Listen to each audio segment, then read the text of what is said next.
हर हर महादेव, श्री शिवाय नमस्ते। आप सबों को वंदन करते हुए मैं आकाश राजगढ़िया वंशल गोत्र उमाशंकर नारायण देवी कांता राजगढ़े का पुत्र सांवरिया बाबा मेरे गुरु, मैं उनको वंदन करते हुए तथा गुरु आज्ञा लेकर आज कार्तिक मास में अद्भुत कथा हम लोगों को सुनने मिल रही है। स्कंद महापुराण अद्भुत कथा है। इस स्कंद महापुराण का श्रवण इस कार्तिक मास में बहुत ही लाभकारी है। हम लोगों को कार्तिक स्नान, ध्यान और कार्तिक पूजन इत्यादि करना चाहिए। कार्तिक में तुलसी पूजा इत्यादि का व्रत का महत्व है और कार्तिक के स्नान का व्रत लेकर लोग कार्तिक पूजा करते हैं। आज करवा चौथ भी है। सभी मेरे चाहने वालों को करवा चौथ की बधाई। आप सभी लोगों पर मेरे भोलेनाथ कृपा बनाए रखें। आप लोग का अखंड सौभाग्य बना रहे। आप लोग के जीवन में सभी कष्ट दूर हों, यही मेरे बाबा से प्रार्थना है। मैं आज दिनांक 20 अक्टूबर 2024 आप सबों को वंदन करते हुए अपने गुरु आचार्य संगीत कृष्ण जी महाराज सांवरिया बाबा को मनन करते हुए उनसे आज्ञा लेकर आज की कथा प्रारंभ करता हूँ। हे बाबा, आप गौरबिंदोरा का आसन ग्रहण करते हुए इस कथा को आगे की ओर ले जाएं। मुझसे कोई भूल हो रही हो तो क्षमा कर दीजिए। काल हरा दुख हरा दारिधरा कष्ट हरा, हर हर महादेव शंभु शंभु। हम लोगों ने पढ़ा था प्रवास काल में कि वैशाख मास में तुलसी दल से भगवान विष्णु की पूजा करता है, वह विष्णु की सायुज मुक्ति को पाता है। अतः अनेक प्रकार के भक्ति मार्ग से तथा भांति भांति के व्रतों द्वारा भगवान विष्णु की सेवा तथा उनके सगुण और या निर्गुण स्वरूप का नियन चित्त से ध्यान करना चाहिए। बोलो शंकर भगवान की जय। नारद जी कहते हैं, एक समय वेदराज जनक के घर दोपहर के समय श्रुत देव नाम से विख्यात एक श्रेष्ठ मुनि पधारे। जो वेदों के ज्ञाता थे, उन्हें देखकर राजा बड़े उल्लास के साथ उठकर खड़े हो गए और मधुपर्क आदि सामग्रियों से उनकी विधि पूर्वक पूजा करके राजा ने उनका चरणोदक को अपने मस्तक पर धारण किया। इस प्रकार स्वागत सत्कार के पश्चात जब वे आसन पर विराजमान हुए, तब वेदराज के प्रश्न के अनुसार वैशाख मास के मातम का वर्णन करते हुए वे इस प्रकार बोले। श्रुतदेव ने कहा, राजन, जो लोग वैशाख मास में धूप से संतप्त होने वाले महात्मा पुरुषों के ऊपर छाता लगाते हैं, उन्हें अनंत पुण्य की प्राप्ति होती है। इस विषय में एक प्राचीन इतिहास का उदाहरण दिया करते हैं। पहले वंग देश में हेमकांत नाम से विख्यात एक राजा हो गए हैं। वे कुश केतु के पुत्र, परम बुद्धिमान और शस्त्रधारियों में श्रेष्ठ थे। एक दिन वे शिकार खेलने में आसक्त होकर एक गहन वन में जा घुसे। वहां अनेक प्रकार के मृग और वराह आदि जंतुओं को मारकर जब वे बहुत थक गए, तब दोपहर के समय मुनियों के आश्रम पर आए। उस समय आश्रम पर उत्तम व्रत का पालन करने वाले सत्तरची नाम वाले ऋषि समाधि लगाए बैठे थे, जिन्हें बाहर के कार्यों का कुछ भी भान नहीं होता था। उन्हें निश्चल बैठे देख राजाओं को बड़ा क्रोध हुआ और उन्होंने उन महात्माओं को मार डालने का निश्चय किया। तब उन ऋषियों के 10,000 शिष्यों ने राजा को मना करते हुए कहा, ओ खोटी बुद्धि वाले नरेश, हमारे गुरु लोग इस समय समाधि में बैठ स्थित हैं। बाहर कहाँ क्या हो रहा है उससे ये नहीं जानते, इसलिए इन पर तुम्हें क्रोध नहीं करना चाहिए। तब राजा ने क्रोध से विहल होकर शिष्यों से कहा, द्विज कुमारों, मैं मार्ग से थका मांदा यहाँ आया हूँ, अतः तुम ही लोग मेरे आतिथ्य करो। राजा के ऐसा कहने पर वे शिष्य बोले, हम लोग भिक्षा मांगकर खाने वाले हैं। गुरुजी ने हमें किसी भी आतिथ्य के लिए आज्ञा नहीं दी है। हम सर्वथा गुरु के अधीन हैं, अतः तुम्हारे आतिथ्य कैसे कर सकते हैं। शिष्यों का यह कोरा उत्तर पाकर राजा ने उन्हें मारने के लिए धनुष उठाया और इस प्रकार कहा, मैंने हिंसक जीवों और लुटेरों के भय आदि से जिनके अनेकों बार रक्षा की है, जो मेरे लिए दिए हुए दानों पर भी पलते हैं, वे आज मुझे ही सिखलाने चले हैं। ये मुझे नहीं जानते। ये सभी कृतधन और बड़ी अभिमानी हैं। इन आताताइयों के मार डालने पर भी मुझे कोई दोष नहीं लगेगा। ऐसा कहकर वे कुपित हो धनुष से बाण छोड़ने लगे। बेचारे शिष्य आश्रम छोड़कर भय से भाग चले। भागने पर ही हेमकांत ने उनका पीछा किया और 300 शिष्यों को मार गिराया। शिष्यों को भाग जाने पर आश्रम में पर जो कुछ सामग्री थी उसे राजा ने पापात्मा सैनिकों ने लूट लिया। राजाओं के अनुमोदन से ही उन्होंने वहां इच्छानुसार भोजन किया। तत्पश्चात दिन बीतते बीतते राजा सेना के साथ अपने पुरी में आ गए। राजा कुशकेतु ने जब अपने पुत्र का यह अन्यायपूर्ण कार्य सुना, तब उसे राज्य करने के अयोग्य जानकर उनकी निंदा करते हुए उसे देश निकाला दे दिया। पिता के त्याग देने पर हेमकांत घने जंगल में चले गए। वहां उसने बहुत वर्षों तक निवास किया। ब्रह्म हत्या उसका सदा पीछा करती रहती थी, इसलिए वह कहीं भी स्थिरता पूर्वक रह नहीं पाता था। इस प्रकार उस दुष्ट आत्मा के 28 वर्ष व्यतीत हो गए। एक दिन वैशाख मास में जब दोपहर का समय हो रहा था, महामुनि चित्र तीर्थ यात्रा के प्रसंग से उस वन में आए। वे धूप से अत्यंत संतप्त और तुषा से बहुत पीड़ित थे, इसलिए किसी वृक्षहीन प्रदेश से मूर्छित होकर गिर पड़े। देवयोग से हेमकांत उधर आ निकला। उसने मुनि को प्यास से पीड़ित, मूर्छित और थका मांदा देख उन पर बड़ी दया आई कि उसने पलाश के पत्तों से छत्र बनाकर उनके ऊपर आती हुई धूप का निवारण किया। वह स्वयं मुनि के मस्तक पर छाता लगाए खड़ा हुआ और तुम्बी में रखा हुआ जल उनके मुंह में डाला। इस उपचार से मुनि को चेत हो गया और उन्होंने क्षत्रियों को दिए हुए पत्ते के छाते को लेकर अपनी व्याकुलता दूर की। इनकी इंद्रियों में कुछ शक्ति आई और वे धीरे धीरे किसी गांव में पहुंच गए। उस पुण्य के प्रभाव से हेमकांत की 300 ब्रह्म हत्याएं नष्ट हो गई।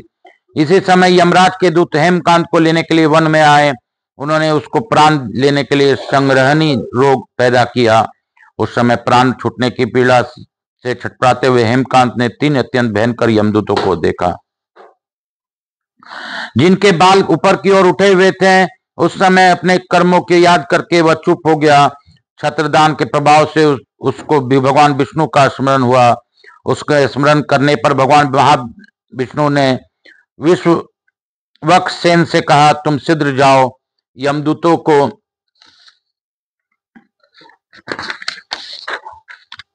रोको, हेमकांत की रक्षा करो। अब वह निष्पाप एवं मेरा भक्त हो गया है। उसे नगर में ले जाकर उसके पिता को सौंप दो। साथ ही मेरे कहने से कुशकेतु को यह समझाओ कि तुम्हारे पुत्र ने अपराधी होने पर भी वैशाख मास में छत्रदान करके एक मुनि की रक्षा की है, अतः वह पाप रहित हो गया है। इस पुण्य के प्रभाव से मन और इंद्रियों को अपने वश में रखने वाला, दीर्घायु, सुरता और उदारता आदि गुणों से युक्त तथा तुम्हारे समान गुणवान हो गया है। इसलिए अपने इस महाबली पुत्र को तुम राज्य के भार संभालने के लिए नियुक्त करो। भगवान विष्णु ने तुम्हें ऐसी ही आज्ञा दी है। इस प्रकार राजा के आदेश देकर हेमकांत को उनके अधीन करके यहाँ लौट आओ। भगवान विष्णु का यह आदेश पाकर महाबली विश्वक्सेन ने हेमकांत के पास आकर यमदूतों को रोका और अपने कल्याणमय हाथों से उसके सब अंगों से में स्पर्श किया। भगवत स्पर्श से हेमकांत की सारी व्याधि क्षण भर में दूर हो गई। तदंतर विश्वक्सेन उसके साथ राजा की पुरी में गए। उन्हें देखकर महाराज कुशकेतु ने आश्चर्य युक्त हो भक्ति पूर्वक मस्तक झुकाकर पृथ्वी पर साष्टांग प्रणाम किया और भगवान के पार्षद का अपने घर में प्रवेश कराया। वहां नाना प्रकार के स्तोत्रों से उनकी स्तुति तथा वैभव से उनका पूजन किया। तत्पश्चात महाबली विश्वक्सेन ने अत्यंत प्रसन्न होकर राजा के हेमकांत के विषय में भगवान विष्णु का ने जो संदेश दिया था वह सब कह सुनाया। उसे सुनकर कुशकेतु ने पुत्र को राज पर बिठा दिया और स्वयं विश्वक्सेन की आज्ञा लेकर उन्होंने पत्नी सहित वन को प्रस्थान किया। तदंतर महामना विश्वक्सेन हेमकांत से पूछकर अपनी उसकी प्रशंसा करके श्वेत द्वीप में भगवान विष्णु के समीप चले गए। तब से राजा हेमकांत वैशाख मास में बताए हुए भगवान की प्रसन्नता को बढ़ाने के लिए शुभ धर्मों का प्रतिवर्ष पालन करने लगे। वे ब्राह्मण भक्त, धर्मनिष्ठ, शांत, जितेंद्रिय, सब प्राणियों के प्रति दयालु और संपूर्ण यज्ञों को दीक्षा में स्थित रहकर सब प्रकार की संपदाओं से संपन्न हो गए। उन्होंने पुत्र, पौत्र आदि के साथ समस्त भोगों को भोग करके भगवान विष्णु को लोक को प्राप्त किया। वैशाख सुख से साध्य अतिशय पुण्य प्रदान करने वाला, पाप रूपी ईंधन को अग्नि की भांति जलाने वाला, परम सुलभ तथा धर्म, अर्थ, काम, मोक्ष चारों पुरुषार्थों को देने वाला है। बोलो विष्णु भगवान की जय। काशी काशी शिव काशी, मोक्ष नगरी काशी की जय। मोक्ष नगरी काशी की जय। आप सबों को मैं यह बतलाना चाहता था कि इस समय कार्तिक मास चल रहा है और कार्तिक मास का महत्व हम लोगों ने अभी पिछले ही अध्याय में पढ़ा था। और कार्तिक मास सच में बहुत ही अद्भुत मास है और इसके जितने भी महात्म्य में बताए गए थे उन्हें हमें श्रवण कर जानना चाहिए।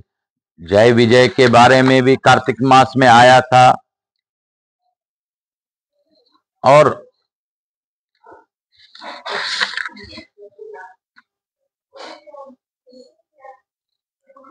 इस माह तुलसी विवाह भी होता है। और तुलसी विवाह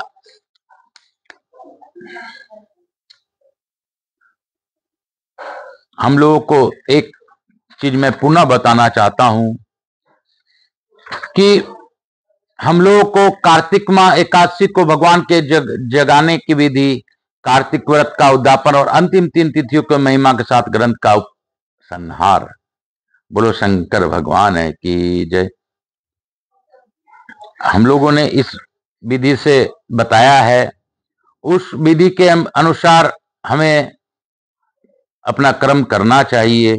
और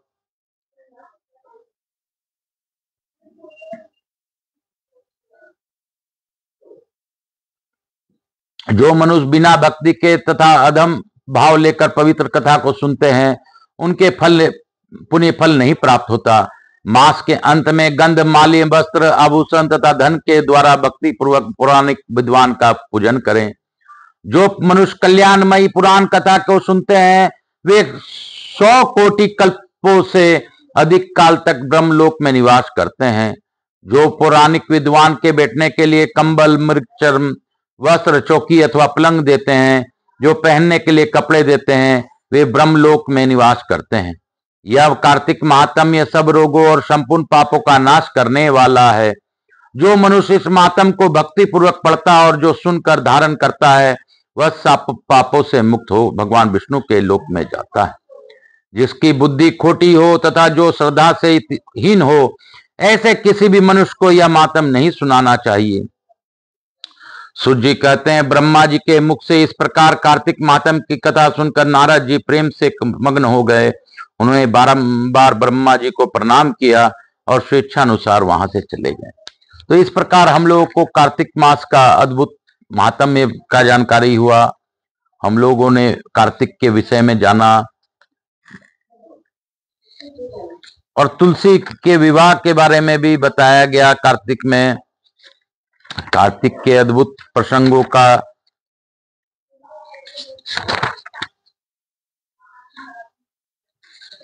कथाओं हम लोगों ने पढ़ा है। और आंवले की भी बहुत ही अद्भुत कथा है, इसको भी हम लोगों को जानना चाहिए। मैं संक्षिप्त बातें बतला रहा हूं जो कि इस कार्तिक के उपयोग के लिए। कार्तिक के शुक्ल पक्ष की चतुर्दशी को आंवले का पूजन करें। आंवला नवमी के अलावे कार्तिक शुक्ल पक्ष की चतुर्दशी को भी आंवले का पूजन करना चाहिए। आंवले का महान वृक्ष सब पापों का नाश करने वाला है। उक्त चतुर्दशी का नाम वैकुंठ चतुर्दशी है। उस दिन आंवले की छाया में जाकर मनुष्य राधा सहित देवेश्वर श्री हरि का पूजन करे। तदनंतर आंवले की 108 प्रदक्षिणा करे, फिर साष्टांग प्रणाम करके परमेश्वर श्याम सुंदर श्री कृष्ण की प्रार्थना करे। आंवले की छाया में बैठकर इस कथा को सुने, फिर ब्राह्मणों को भोजन करावे और यथाशक्ति दक्षिणा दे। ब्राह्मणों के संतुष्ट होने पर मोक्षदायक श्री हरि भी प्रसन्न होते हैं। तो ये कितनी बड़ी बात है। अगर आप लोगों को संभव हो तो चतुर्दशी को आंवले के वृक्ष के नीचे जाकर पूजन करें। पूजन भगवान श्री कृष्ण और राधा जी का करें और वहां पर संभव हो तो ब्राह्मण को भोजन करावें। इस कथा का श्रवण करें और कथा का श्रवण जो आंवले की वृक्ष की उत्पत्ति और उसका महात्म्य मेरा जो यह पढ़ा हुआ है उसके बारे में सुनकर या इस ग्रंथ को देखकर आप मुझसे भी पूछ सकते हैं। मैं इसकी कॉपी आप लोगों को भेज सकता हूं। आप लोग इसको भी सुनकर पढ़कर अपना जीवन श्रेष्ठ कर सकते हैं। और आंवले के वृक्ष के नीचे ये पढ़ना ही चाहिए और पढ़ करके हम लोगों को अद्भुत कथा का वर्णन सुनना चाहिए और जानना चाहिए। मेरे भोलेनाथ, आप सबों को स्मरण करते हुए मैं आप लोगों के कल्याण के लिए और अपने कल्याण के लिए ये कथाएं बतला रहा हूं। मेरा क्या है, मेरा तो मेरे जगन्नाथ जी और विश्वनाथ जी मेरे को देखते हैं और उनके ही सानिध्य में रहता हूं और रहूंगा। उनकी ही छत्र छाया में मैं जीता हूं और जीता रहूंगा। वे कुछ भी हो, मैं जानता हूं मेरे सभी कर्मों में वो मेरे साथ हैं। अच्छा भी वही करेंगे, बुरा भी वही करेंगे। तो जो भी वो करेंगे, अच्छाई करेंगे, करवाएंगे। मैं उनको समर्पित करते हुए आज की कथा को यहीं पे विराम देता हूं। आप सबको वंदन करते हुए, आज लघु आरती करते हुए इस कथा को विराम देते हुए आप सबको नमस्कार करता हूं। हे बोला सब कुछ सबका दुख काटो हमारा, हे शंभो सबका दुख काटो हमारा, हे विश्वनाथ सबका दुख काटो हमारा, हे काशीपति अधिनाथ सबका दुख काटो हमारा। कपूर गौरम करुणावतारम संसार सारम भुजगेंद्रहारम सदा वसंतम हृदयारविंदे भवम भवानी सहितम नमामि। श्री राम जय राम जय जय राम। यहाँ के स्थान देवता, वास्तु देवता, ग्राम देवता, क्षेत्रपाल देवता, मातृ देवी व पितृदेव व सब पितृ देवताभ्याम नमो नमः। समस्त देवी देवताभ्यो नमो नमः। ग्राम देवताभ्यो नमो नमः। स्कंद महापुराणाय नमो नमः। कार्तिक भगवानाय नमो नमः। विष्णु भगवानाय नमो नमः। मेरे महादेवाय नमो नमः। गणपति गणेशाय नमो नमः। मारिया पार्वती नमो नमः। राधा शिव शक्ति नमो नमः। भक्त वत्सलाय नमो नमः। हर हर महादेव। कालहरा दुखहरा दारिधरा कष्टहरा हर हर महादेव। शंभु शंभु। बोल बम का नारा है, बाबा एक सहारा। शीतलीकरण हम करिष्ये। हर हर महादेव, हर हर महादेव, हर हर महादेव। शंभु शंभु शंभु।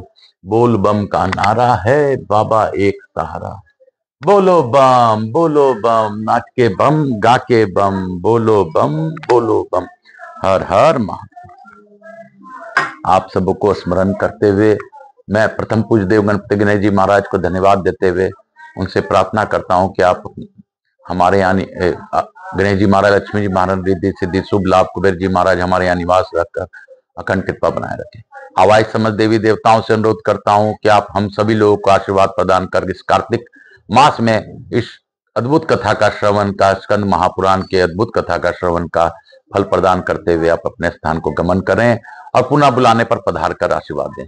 मैं अपने भोलेनाथ मैया पार्वती तथा कार्तिकेय जी को धन्यवाद देते हुए और उनसे प्रार्थना पूर्वक निवेदन करता हूं, विश्व का कल्याण कीजिए, सभी मेरे सब्सक्राइबरों का कष्ट निवारण कीजिए, जो भी इस कथा का श्रवण करे उनके सभी कष्टों को हर लीजिए। आप सभी प्रकार के कर सकते हैं महादेव। मैं आपसे यह भी प्रार्थना करता हूं कि आप सभी को प्रेरणा देकर इस कथा को जन जन तक पहुंचाकर सबकी सहायता कीजिए। कालहरा दुखहरा दारिधरा कष्टहरा हर हर महादेव। आप सबों से अनुरोध है, आकाश राजगरिया यूट्यूब चैनल को ज्यादा से ज्यादा लोगों तक पहुंचाइए, सब्सक्राइब कीजिए और करवाइए। कालहरा दुखहरा दारिधरा कष्टहरा हर हर महादेव। शंभु शंभु शंभु। बोल बम का नारा है, बाबा एक सहारा है। हर हर महादेव। ओम नमो भगवते वासुदेवाय। वासुदेवाय मेरो वासुदेवाय। ओम नमो भगवते वासुदेवाय। वासुदेवाय कृष्णचंद्राय। ओम नमो भगवते वासुदेवाय। ओम नमो भगवते वासुदेवाय। वासुदेवाय कृष्णचंद्राय। ओम नमो भगवते वासुदेवाय। ओम नमो भगवते वासुदेवाय। ओम नमो भगवते वासुदेवाय। ओम नमो भगवते वासुदेवाय। हर हर महादेव। शंभु शंभु। बोल बम का नारा है, बाबा एक सहारा। हर हर महादेव।